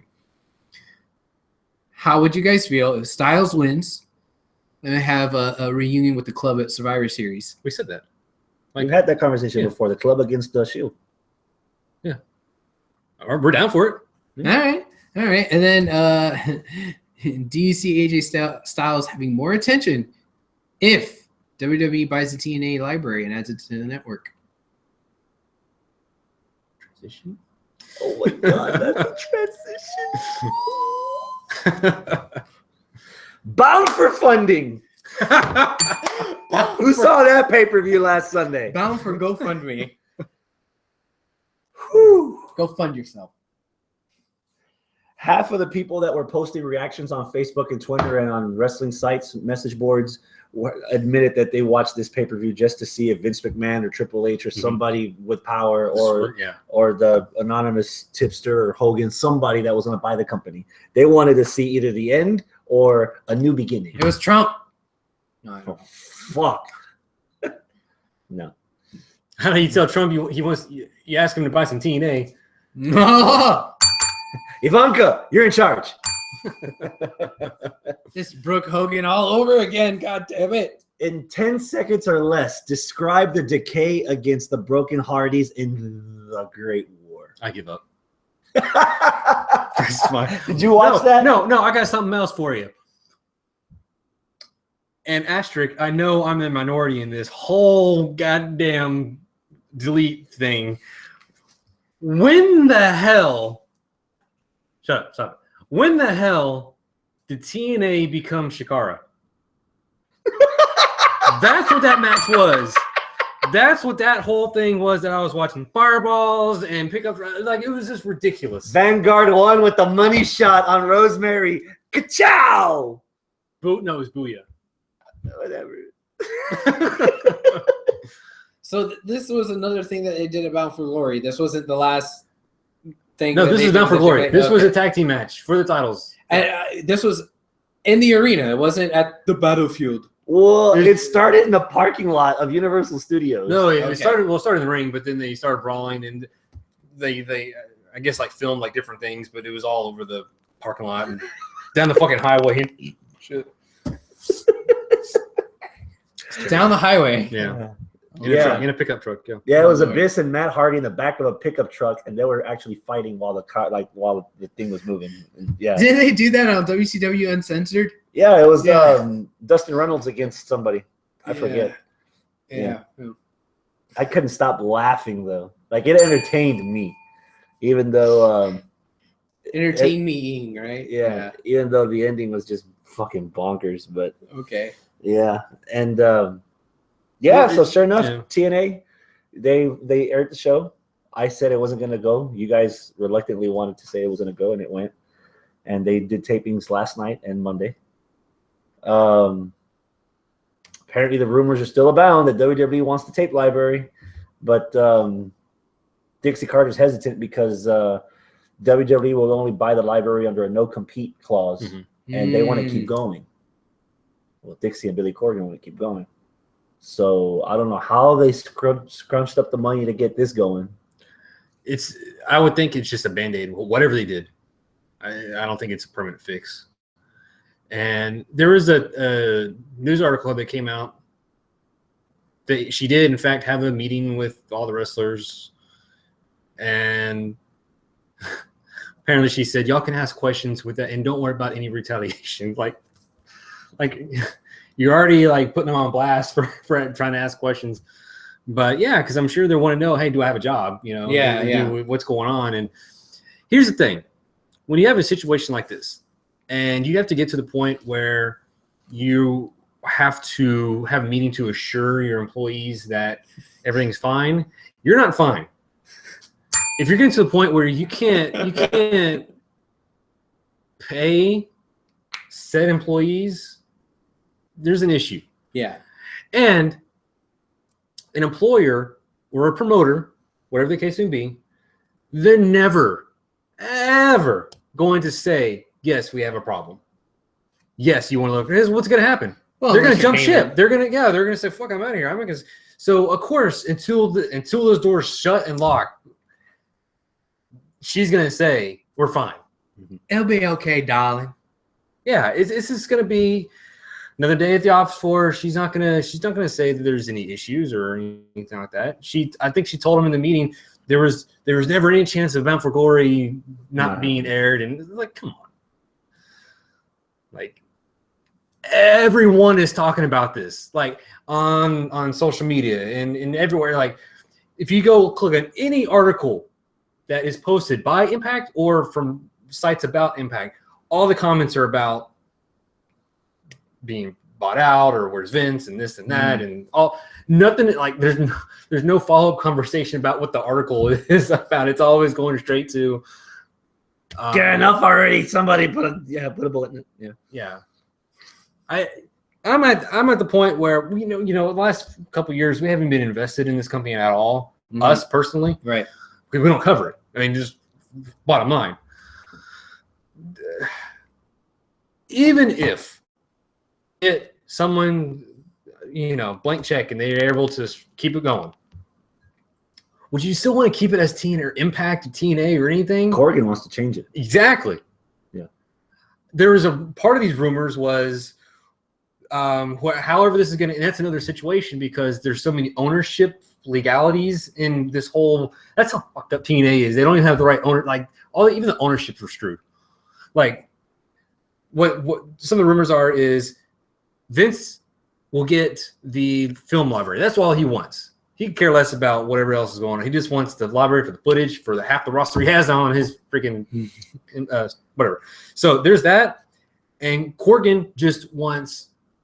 I guess the brand, but just to relabel it. He wants a company that's already he wants an established company, but he wants the rosters and stuff like that. He wants the wrestlers and talent, and of course I would imagine the TV time too. I would imagine that's a big thing that you want.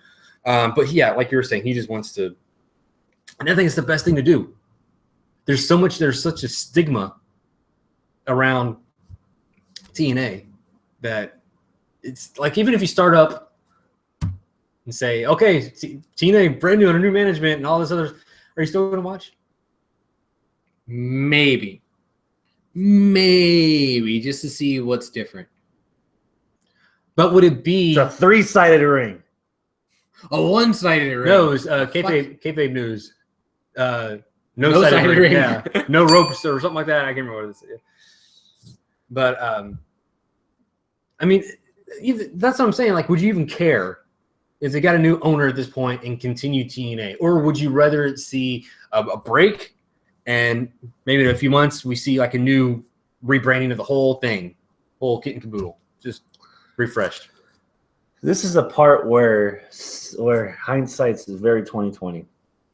They can easily just sell Vince the library, close doors on TNA, take that money, and invest in Global Force. Done. But who gives a shit about Global Force? Nobody.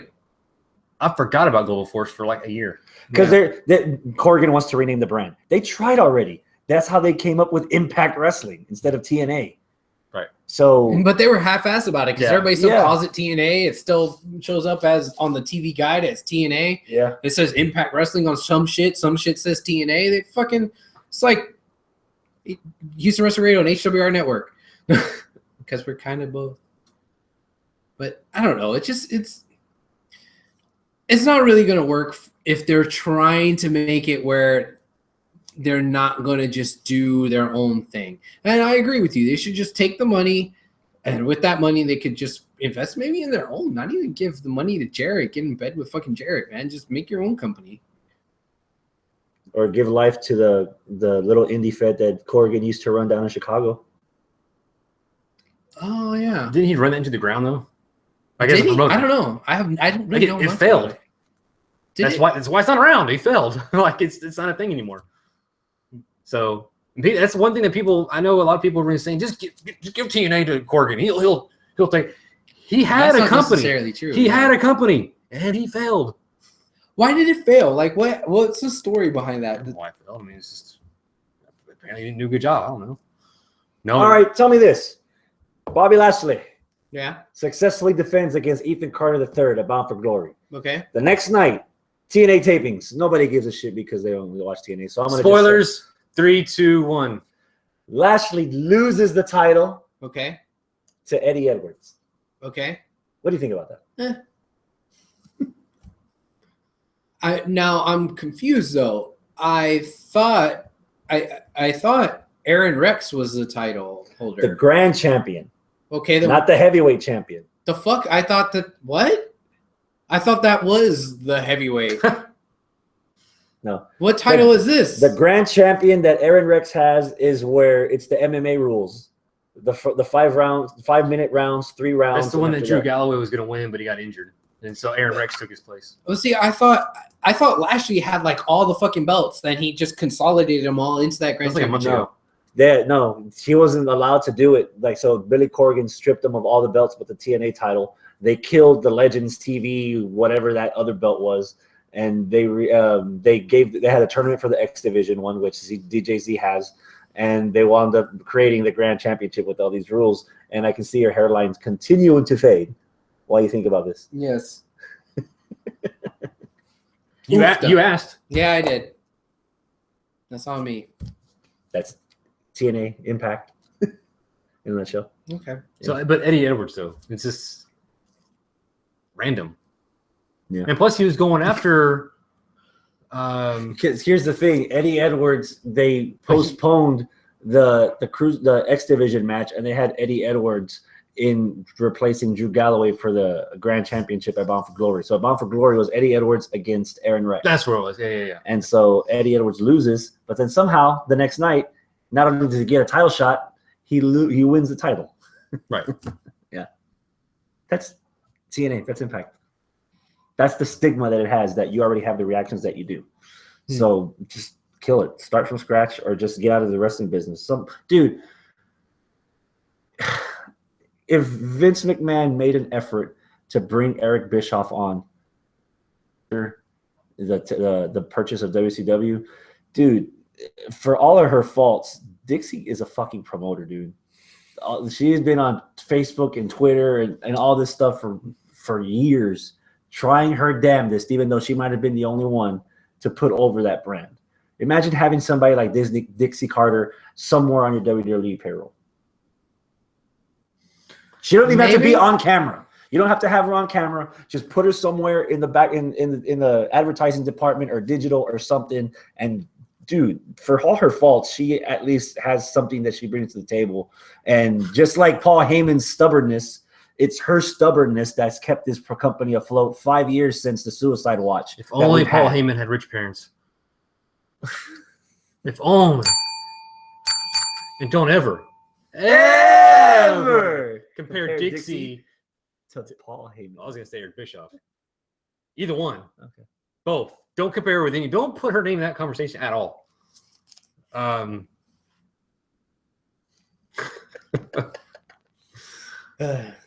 Yeah, people like to compare this whole situation with WCW. We did that last week. Yeah, Scott, listen to last week's episode. You'll get the answer to the questions you were looking for. That is show. How much are we looking forward to overall, the No Mercy? No Mercy. 8. 7. 7.5. Okay. I was just happy it's high. That's a show. What's going down with reality wrestling? Shit, we don't work there? Okay. Yeah. Well, no. Before we end the show, we didn't mention the last bit of news. What's that? The reason why we have that poster on the wall. Yes. The news was broken last week. Asshole. The 30th anniversary of the Royal Rumble will be taking place in the Alamo Dome. 20 years later. In San Antonio, Texas. Not the AT&T Center, not the Freeman Coliseum. Alamo Dome, 65,000 people at least. Or they're going to use 100% of what TNA only used 10% of for lockdown when they were in San Antonio. Exhibit 9,328B of why TNA is where they're at. Tickets go on sale? 14th?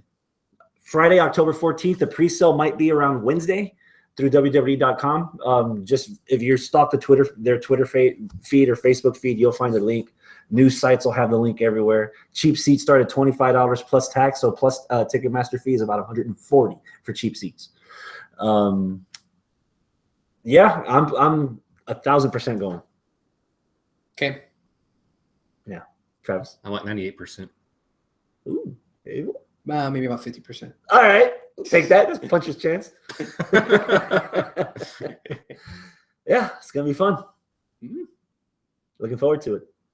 It's gonna be awesome. This is gonna be some good stuff. And I've never been to a live Royal Rumble, so. Yeah, I mean, oh, out of the big four, you've only done Survivor Series in Dallas, huh? Survivor Series and WrestleMania. That Bristol thing, yeah. That thing. Oh yeah, that one. You've done Mania. That's it. Okay. So yeah, I need to do Rumble and SummerSlam, which I'm not going to Dallas. I'm not going to LA or New York. Would you count Money in the Bank as the 5th, or do we just go 4? Me personally, I don't, but I know some people do. But I just don't. Yeah, Money in the Bank.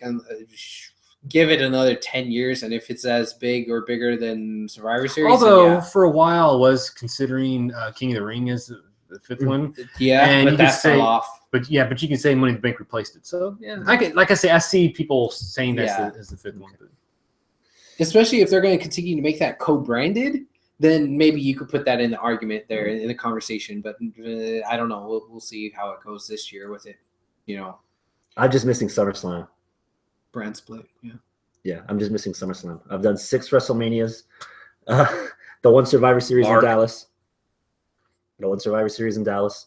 I did the Royal Rumble in San Antonio about 6 years ago, where it was Shawn and Undertaker, or the last two, and they had like a 15-minute clinic after they had been in the Rumble. So this will be my second Royal Rumble. Well, my third Royal Rumble, because I went this past year with AJ debuted. Oh, okay. Yeah. That's right. I forget about that. So it'll be my third Rumble. Yeah. And rumor has it, I don't know if you guys have read this yet, there's a possibility, for nostalgia's sake, that in some capacity, Stone Cold Steve Austin will be at the Rumble.